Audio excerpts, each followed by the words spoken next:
What happened in practice for the Singapore Grand Prix? Hello everybody and welcome back to the P1 podcast with Matt and Tommy.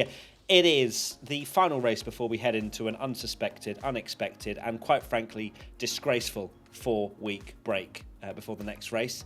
But we won't be casting our attention to that just yet because we've got another one Grand Prix weekend where we have no idea what's going to happen.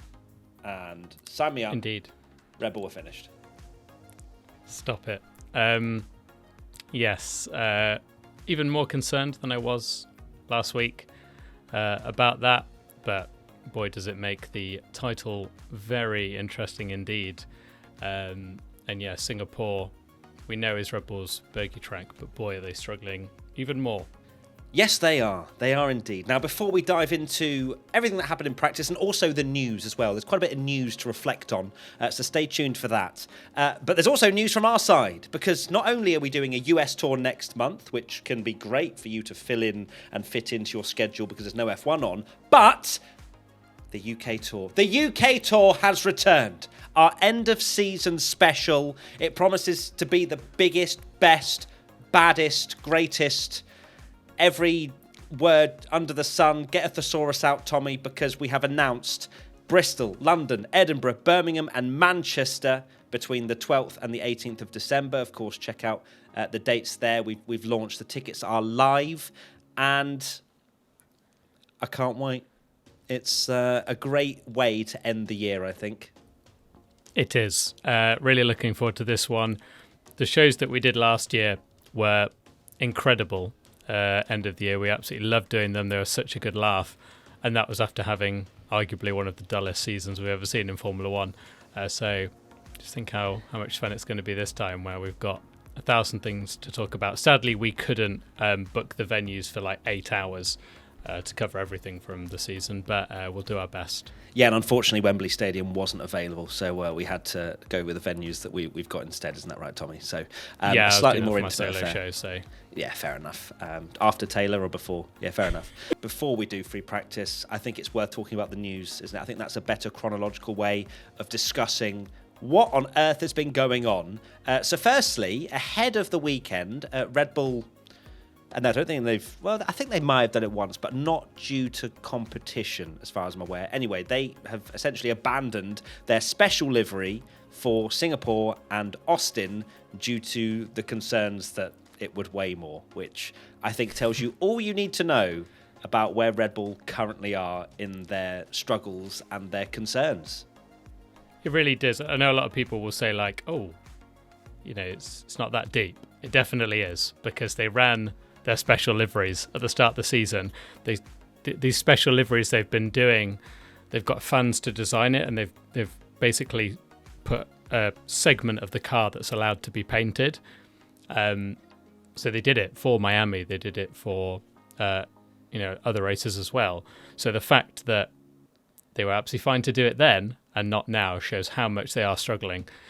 Speaking of Red Bull, there's also this is quite frankly ridiculous in my eyes, but Max Verstappen was summoned to the stewards after the Thursday press conference because he swore in it. The man has been given community service after swearing in a press conference due to being a role model and this, that and the other, and fine. But also, why is this one? Because I know they said, it's because he wasn't under any pressure. But my God, no wonder Max isn't going to stay here till he's in his 30s when he's got things like this being put on his shoulders. Yeah, it's absolutely ridiculous, to be honest. This has come after comments from the FIA president saying that, you know, they need to be more respectful on the team radio as well. And Max was very outspoken about it in the press conference, ironically, to say, you know, we're not 6-year-olds here. And he made a very good point as well. You know, if they're very worried about the swearing and how that's going to kind of be a role model for young people, don't show it. Like, it's not that difficult. Like, what Formula One are the ones picking out all the swearing team radios to play. Of course, they're bleeping it, but they're still that's the ones they're deciding to show. And Max made a very good point. Question from Akax F1. Is the FIA too harsh about swearing? Yes, as Tommy's already highlighted. If you're scared about it, just don't use it as nice little social clips and things like that. Oh, top 10 team radios, and they all include Yuki Tsunoda popping off in Imola and all this sort of stuff, and it's kind of almost congratulated and celebrated because it's really funny. You then can't just go back on it just because the FIA start crying about it. So for me, it's absolutely ridiculous. Yeah, it's ridiculous. I mean, Formula One's booming popularity is now because of a Netflix show where they unfiltered Formula One, and Gunther Steiner becomes a bunch of C-bombs. Yeah, exactly. Netflix, See you next Tuesday and all that kind of stuff. And Gunther Steiner, of course, became legendary for his quotes. So now they're raking in a load of cash, and now they're like, no, now you can stop swearing. Now we've made all our money from Drive to Survive. I was going to say, all of Gunther Steiner's famous quotes, I don't think any of them does not include some kind of offensive word. So, exactly. Yes, interesting. Moving on now to something more performance-related on track. McLaren's rear wing is now illegal. The low downforce rear wing, it's worth mentioning, because that's the one that was flexing the most. And the question from O2 Rachel Rebecca, I think we'll dive into that. Do you think McLaren will lose performance due to them having to change their rear wing? I think Red Bull, I believe, estimated it was 1 or 2 tenths that they were gaining. I read somewhere. So it is a performance advantage. But when you look at the tracks that would require a low downforce wing, you're probably looking at Vegas. I mean, Austin has the straight, but it also has some very high downforce first and third sector. So Qatar might be. Maybe. Qatar, again, is very sort of medium speed, isn't it? Yeah. I'd say that's probably not even low downforce spec either. But look, it's going to affect them a tiny bit in Vegas, and let's see if it happens anywhere else.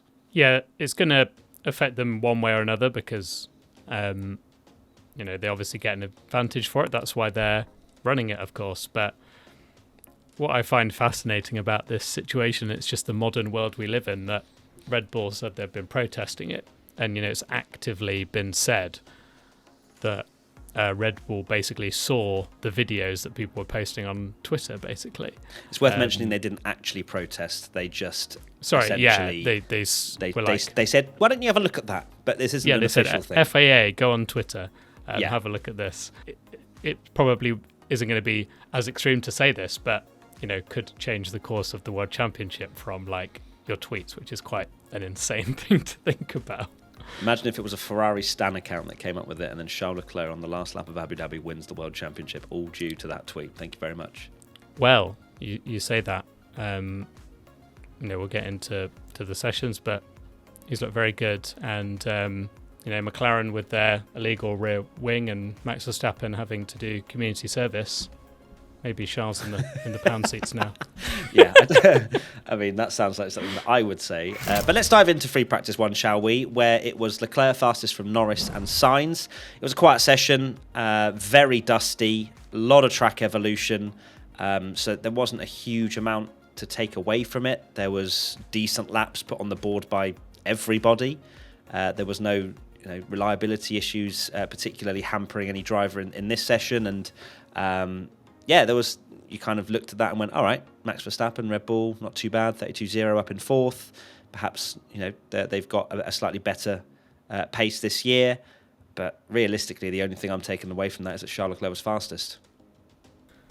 Of course, but no, it looks like very much on between Ferrari and McLaren this weekend, particularly Leclerc and Norris. But yeah, very quiet and not much going on really in the session. Very much, it's a strange one in Singapore, isn't it? That you essentially run at a time of day that you have at these night races where you don't normally see Singapore. It's kind of odd to see Singapore with daylight and actually see all the buildings and stuff that you don't normally see because it's, of course, a night race. But so far it very much looked like McLaren and Ferrari, and particularly Leclerc and Norris, just well clear of the field.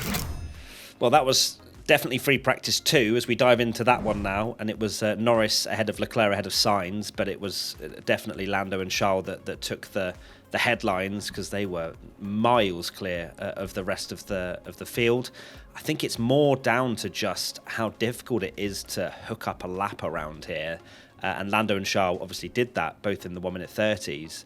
And then it was 6/10 back to Carlos and then Yuki Tsunoda. P4. I'm sure, Tommy, you're getting very excited, but also probably not as excited with the fact that Yuki is ahead of Max Verstappen in this session. Yes, very true. RB's pace is absolutely insane. Maybe as punishment for Max Verstappen swearing, he could be demoted to RB for this race, and he might actually do a better job with their pace. Wouldn't that actually, be go on? I was insane just say one thing about insane scenario? Imagine that. Yeah, the RB seats, that's probably something we also haven't spoken about, is that this could well be Daniel Ricciardo's last Grand Prix as well.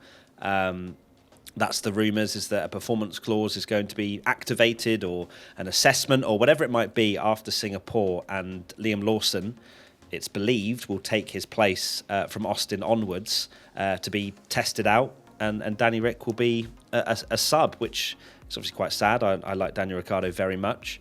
But I think also we've seen in the last race or two that rookies are ready to go and ready to perform. So RB doing something that, it hurts to see that, but that looks like the way it's going to be going. Yeah, the rumours suggest that, and you could definitely see it happening, is that Liam Lawson had something in his contract for him to stay at Red Bull because, of course, when he had that fantastic sub in for Daniel Ricciardo last year, he continued on with Red Bull and stayed in the Red Bull family, knowing that he was probably hot property for everyone and wouldn't have a seat because of RB keeping Tsunoda and Ricciardo. So there's a lot of rumours that Lawson basically signed a contract that said, I have to do at least 5 races during the season, and we're now getting to the end of the season and there's not many races left. So that is something that Red Bull have put in contracts before, more when they were kind of early days, where they were swapping drivers in all the time. But you could see it happening, and it would be a shame to see Ricciardo go, but I'd welcome Lawson on the grid. Absolutely. He'll have to do more proving after those 5 races as well. Of course, he did jump in and do an amazing job straight away last year, but those 5 races won't be a guarantee that he'll then have a seat for next year. He'll have to do a good job there. Right, okay, let's next question. P1 Patreon member AMG Piper. How worried will Red Bull be with the lack of pace, especially Max's? I think they are going to be incredibly worried, if I'm being honest right now. I don't believe Max Verstappen is the 15th fastest driver in free practice 2. He literally didn't improve whatsoever, maybe half a tenth on his lap time that he did in free practice 1. And you see that the improvement from other drivers was a second maybe. So it's clearly not worked out for him on his push lap in FP2. Where Red Bull actually sit, it might well be more where Perez currently is. And look, my crazy prediction of Red Bull being closer to Formula B than Formula A could well be the chef of the century right now, because if Max does genuinely qualify 15th, then I'm getting the point immediately, and Perez could be a good surprise. Thank you very much. What if they are behind RB again? They, of course, were last year, where Lawson knocked Verstappen out of Q2. Yeah. So both RBs I was kind pulled of to the half side, joking. and Max comes through. Can you imagine the controversy? Wow. Yeah, I was kind of joking about Verstappen going to RB for this race, but maybe it is actually a good idea to help his championship, because, of course, the drivers is the one that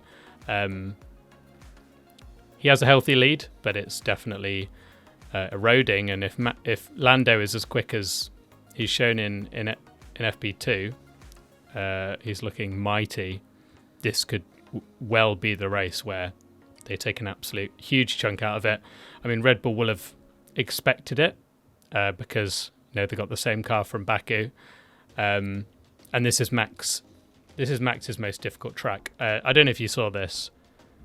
Quite possibly the most insane stat I think I've ever seen, that Antonio Giovinazzi has led more laps in Singapore than Max Verstappen, which doesn't seem like that is possible. That proves that Giovinazzi is the GOAT. Exactly. So what we've determined from this is bring back Giovinazzi from this podcast. Okay, next question, next moment, I suppose, was, or the biggest moment was, of course, when George Russell crashed at the end of the session, and generally just Mercedes woes. Lewis Hamilton saw a P2 prediction from Tom Bellingham and went, my car is horrific. I can't even. I might have set the greatest lap ever in 2018, but this year, now that you've backed me, it seems like another one of those Mercedes weekends where they don't have a clue what they're doing at the moment. They could pick it up, they could fix it for tomorrow, but it's been a pretty dreadful Friday. Yeah, the technical analysis we did about denim. Clearly, this shows that turquoise paint is a lot slower than silver paint with their new livery. And this is why you all listen. But joking aside, Russell. They've not been all that. Russell to have the only high-profile kind of crash is disappointing for him. Russell's season's kind of maybe going a little bit south again after an amazing start. Realistically, where he's put the car in qualifying, it's not really matching up, is it, to what the race performance is? And that's where Lewis has always been on top of George, really. Yeah, definitely. He needs a big old score because apart from the fortuitous podium in Baku, he's not really been on great form at all. So, and he hoovered up that win in Austria as well, didn't he? Another question, this one comes in from Area 561. Will the extra DRS zone make overtaking possible and make for an exciting race? I don't think it's going to be a game changer. It's Singapore. It's all about traction zones. And if they're all doing a one-stop, they're trying to go long on the tyres. You should still watch the race and qualifying and tune into all P1 content. However, I'm not going to sell you the dream that Singapore is now going to become Baku 2024 because I don't see it happening. It could be an interesting one. It could be that somebody manages to get ahead that's slightly slower. But that's, I think, where Singapore great races come from. It's the tension, it's the build-up, it's someone winning that shouldn't be. Exactly. You're right. I feel the same. I'd love, and I hope we're both proved wrong, because the best you can kind of hope for from Singapore is that kind of is basically like a Carlos Sainz moment, and that race was so good because we'd essentially had Max Verstappen dominating, and now we've got 4 cars going for the win, but there wasn't actually any overtaking because it's just too hard to pass, and that's even with the Mercs having that insane advantage on the tyres. Overtaking is so difficult. So the intrigue will come from, say it is Norris and Leclerc and Verstappen's down in, dare I say, doesn't even make it into Q3 again. Like the intrigue will all come from basically like what damage limitation can Red Bull do before this crazy month break that we're going to have. Indeed. We are going to be talking about that as well in a separate podcast where we pop off, so look forward to that. But that is it. We are done here for Friday, the wrap-up and all of the news as well. Hopefully you enjoyed this slightly less structured podcast, to put it lightly. Of course, our end-of-season UK live shows are now available. The tickets are available for Bristol, London, Edinburgh, Birmingham and Manchester. The links are all over our social media. It'll also be in the YouTube description as well. Okay, everybody, we'll see you tomorrow. We'll be live on Twitch, Matt P1 Tommy, as always. Come and find us there for the watch-along for qualifying and the race, and we'll see you soon. Lots of love. Keep pushing in the gym. Sweet dreams. Goodbye.